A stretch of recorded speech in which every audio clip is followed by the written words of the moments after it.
बच्चों, आज हम कक्षा छठी में रीडिंग फॉर प्लेजर के लिए एक कहानी दो माताएं इसकी जानकारी लेंगे। इसके पहले भी हमने संक्षेप में जानकारी ली है। जैसे असम के एक अनजान प्रदेश में पहाड़ की तलहटी में खाई में एक हतिया नाम का गांव रहता है और उस गांव में एक परंपरा थी कि छोटी छोटी खाई में एक लकड़ी का मंदिर था और मंदिर के अंदर लकड़ी की मूर्तियां बनाई गई थी और वहाँ असम प्रदेश के लोग उस मूर्ति के सामने बैठकर पूजा करते थे और मूर्ति को हाथी और हाथिनी का बच्चा साथ में एक स्त्री तथा उसका बच्चा, इन दोनों की पूजा करते हैं और उनके लिए खाने के लिए केले, फल, सब्जियां, तरह तरह के फल, मेवे रखे जाते हैं और फिर पूजा होने के बाद वो सारी सामग्री जंगल में रख देते। जंगल के कर्मचारी देखकर बहुत दुखी होते कि इतनी सामग्री फेंक देते हैं लोग, किसी को खाए तो न कितना अच्छा होगा। लेकिन एक आदिवासी लड़के ने शर्म से चिढ़कर कहा, छी छी, ऐसी बात करना भी पाप है। इन सब चीज़ों को तो हाथियों के लिए ही दिया गया, वे सब ही खाएंगे। अच्छा, तो फिर हाथियों को पता कैसे चलेगा ये सब उनके लिए रखा गया है। पन्ना नंबर 116 पर।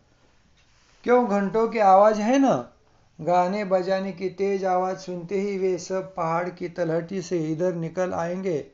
वे सब बड़े होशियार होते हैं इन सब मामलों में। लेकिन इतने सारे जानवर हैं, फिर हाथी ही क्यों? ऐसा जंगल के कर्मचारियों ने सवाल किया। तब लोगों ने कहानी बताना शुरू किया। इसके जवाब में गांव के लोगों ने वह किस्सा कह सुनाया कि एक बार बाहर के प्रदेश के लोग हाथी को खरीद कर ले जाते थे और उसके बदले में आदिवासी लोगों को पैसे की मोहर दे जाते थे। इसलिए हाथियों को पकड़ने के लिए गांव वाले भी मदद करते थे। एक दिन ऐसा हो गया कि जब पैसे लेकर हाथियों को पकड़ने के लिए गड्ढे खुदवाते थे, उस गड्ढे में हाथी का बच्चा गिर गया और उस हाथी के बच्चे को निकालने के लिए उसकी माँ हाथिनी वहां आ गई और वो प्रयास कर रही थी। इसी बीच हाथिनी ने देखा कि एक लड़के के बच्चे को बाघ उठा के कपड़े में उठा के लेके जा रहा है। तो अपनी हाथिनी ने अपने बच्चे को छुड़ाने के बगैर उसने उस बाघ जो बच्चों को, इंसान के बच्चे को ले गया था जंगल में, उसे दौड़कर उस बच्चे को बचा लिया और फिर अपने बच्चे की ओर आ गई। जिसके बच्चे को हाथिनी ने बचाया था, उसकी माँ ने देखा कि हाथिनी का बच्चा उस गड्ढे में गिर गया है, तो उसने भी क्या किया, हाथिनी के बच्चों को बताने के लिए लकड़े के दो बड़े बड़े खंभे खड्डे में डाल दिया और नीचे से उस हाथी के बच्चे को उठाकर ऊपर किया। तो हाथिनी ने अपने सूंड से उस बच्चे को उठाया। इस तरह से उस हाथिनी के बच्चे की जान बचाई। जैसे उस हाथिनी ने बाघ लेकर जा रहा था, उस बच्चे की जान बचाई। इस तरह से यह कहानी है कि अपने बच्चे को चीखता चिल्लाता छोड़कर वो हाथिनी ने ताबड़तोड़ गड्ढे के ऊपर से झाड़ियों कटीले पत्तों डालों को अलग अलग करने लगी और फिर वह धीरे से गड्ढे के किनारे किनारे पांव जमाते हुए नीचे उतर गई। हाथिनी के बच्चे को कोई खास चोट नहीं थी, लेकिन उसे बेचारा डरा सहमा था। गड्ढे में उतरकर बच्चे को धीरे धीरे डाल के सहारे ऊपर उठाने लगी। कई जगहों से जख्म भी लगे। हाथिनी ने अपने बच्चे को सूंड से लपेटकर खींचा, ऊपर आ गया। तब तक